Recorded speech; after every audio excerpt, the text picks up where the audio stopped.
জাতীয় ঐকমত্য কমিশনের সহসভাপতি অধ্যাপক আলী রিয়াজ বলেছেন, কিছু মৌলিক বিষয়ে ঐকমত্যে পৌঁছানোর মাধ্যমে একটি জাতীয় সনদে উপনীত হতে হবে।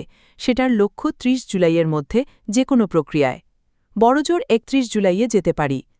রবিবার ১৩ জুলাই রাজধানীর ফরেন সার্ভিস একাডেমিতে রাজনৈতিক দলগুলোর সঙ্গে দ্বিতীয় ধাপের সংলাপের ১২তম দিনের আলোচনার সূচনা বক্তব্যে এসব কথা বলেন তিনি।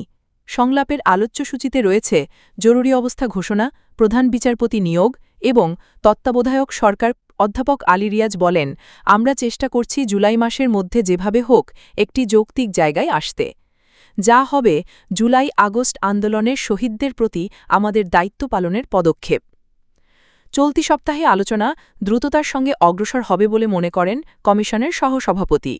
জনগণ সংলাপ দেখছে উল্লেখ করে তিনি বলেন, দ্রুততার সঙ্গে অগ্রসর হয়ে জাতীয় সনদের জায়গায় পৌঁছাতে পারলে আমাদের দিক থেকে, আপনাদের দিক থেকে, সর্বোপরি নাগরিকদের থেকে সবাই প্রত্যাশায় আছেন, দেখছেন এবং তারা নিঃসন্দেহে প্রত্যাশা করছেন আমরা খুব দ্রুততার সঙ্গে যেতে পারব।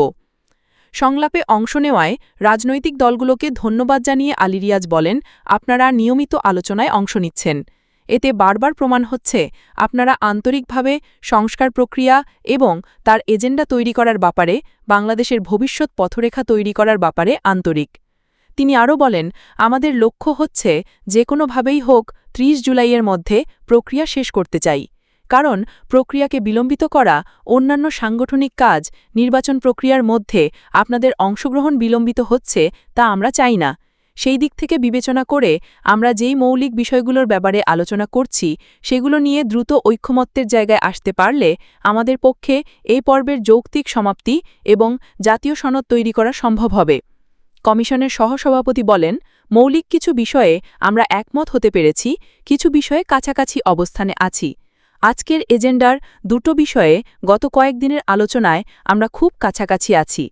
সেই দিক থেকে আমরা বিবেচনা করছি প্রধান বিচারপতি নিয়োগ এবং জরুরি অবস্থা ঘোষণার বিষয়ে আলোচনার সমাপ্তি টানতে পারব।